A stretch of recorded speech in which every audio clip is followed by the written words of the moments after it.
Hello, my name is Pej. I'm an interventionist that helps people with drug addiction, alcoholism, and mental health get the help that they need.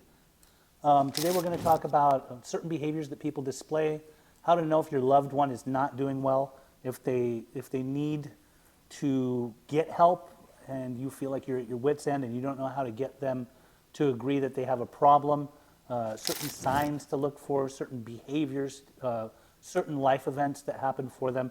When it comes to people with various addictions, a lot of things can happen and change and shift in their lives. I think a lot of times people might be using a substance that makes them behave in a way to where you're wondering what is wrong with them. Like, why are they acting like this? Or why is it always some kind of a power struggle or an argument? Or why are they so defensive? Why are they so secretive? Why are they always blaming me for certain things, or why are they falsely accusing me? These are things to really think about. So a lot of addicts and alcoholics will project. When they're doing certain things, they are already living a secretive life.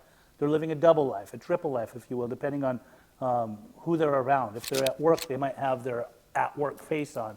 If they are hanging out with people that they use or drink with, they might have that certain persona that they display in front of them. And then if they're at home, because they can't be so free as they are, amongst those types of people that they're using and drinking with, or they're not at work anymore and now they've come home, they might be, if they're under the influence, they might be in really good spirits. So you might have happy dad or happy mom or happy brother or happy sister because they're using what they like. They're using their drug of choice or their alcohol. But if they run out, or they're coming down, or they're going through it, or they're withdrawing, they might be on edge. They might fly off the handle. They might scream and yell. They might tell you to leave them alone. They might become violent, both with their physical body, with their words. They might be abusive in many different ways, again, with verbal abuse, mental abuse, sometimes physical abuse. So when you're dealing with a person like that, we have to understand that these are very sick people and they need help. They're not going to get better at home. If they're staying at home and they continue to stay there, it's just going to get worse and worse, as probably many of you know that might be watching this. And so how do you get through to somebody like that? Another thing also I want to, before I get into how we can help them, is to consider job loss. Like if somebody was working somewhere for quite some time and then they've lost their job and they're not really driven to get another job, they might be living off of you, they might be living off of the government, they might be living off of unemployment. All the different things that happen means that they probably have no motivation because they're still using their drug. Also, one has to wonder, how are they getting the funds to be able to nurture their addiction or their alcoholism? Addicts and alcoholics are very creative. People that have addictions are very creative. They will, go to many lengths. They'll do side jobs. They will steal. They will, deplete bank accounts of their loved ones. They will, they'll even take money from their kids if they have to. That's as far as they go. Because the disease of addiction does not discriminate. It doesn't matter to the individual. They don't have any care for the world. Because they're so engulfed in their addiction, nothing that is morally right, they have no moral compass, nothing that's morally right, they really follow by it because they want to keep on getting that next high and getting that next high. So also secretive lifestyles, if you see somebody that's always on the run or out the door or going and, you don't really know where they're at and who they're with, or if they're gone for long hours or they come back and they left frantically, but they come back in really good spirits because they probably got their fix. A lot of times if somebody's a meth user, their highs and lows. Sometimes if they seem like they haven't slept, they're going to be very tiresome. But if they have been very active and going and going and going, then they do come back around and they have that long crashing period. Then they sleep for many, many hours, sometimes for a few days. And then when they get up, they can be groggy. They can be on edge. They can fly off the handle easy. They will create nonsensical arguments with you. They will gaslight. They will turn things on you. They'll make it seem like you're doing things that are shady. They'll make it seem like you're out cheating on them. That's the type of stuff that a lot of meth users do. When it comes to alcoholics drink in various places. Some alcoholics like to drink in bars and clubs and you know,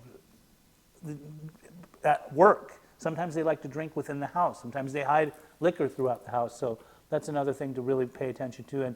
And sometimes they are high producers, depending on what kind of job that they have, even when they're under the influence of alcohol. But sometimes they actually ruin opportunities because of their alcoholism. And then there's the opiate addicts. You know, opiate addicts might have started with pills and things like that. They may have had a pill addiction. They may have actually been prescribed pills by a doctor, but once they're cut off, then it becomes a pill addiction, which later can turn into other types of addiction like heroin or fentanyl. And usually you see those types of people not functioning at all. And I don't mean in everyday life, I mean even within the house, to the point where they're falling asleep, they're nodding out, they're definitely needing their next fix. If they run out of money, they might start stealing things. They resort to the dark web or to various plugs or dealers, drug dealers, to be able to get certain types of pills that are pressed or even actual fentanyl or heroin. So how do we help these types of people? Sometimes you can't do it on your own. Many families will come together.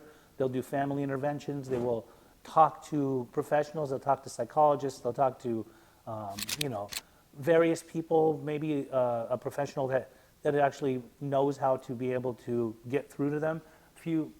Often people will call me as an interventionist, or they will call an interventionist to come and intervene on that person's life. There's a lot of strategies that need to be put in place to be able to get those types of people that help that they need.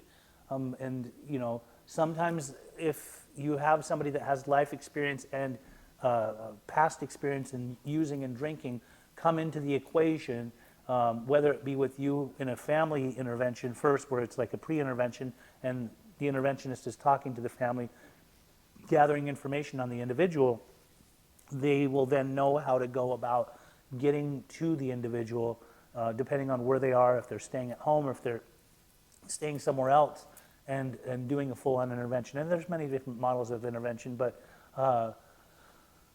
you know, I get a lot of calls from a lot of different people who are struggling to try to deal with their loved one who is suffering with addiction or alcoholism and not really knowing that they're suffering.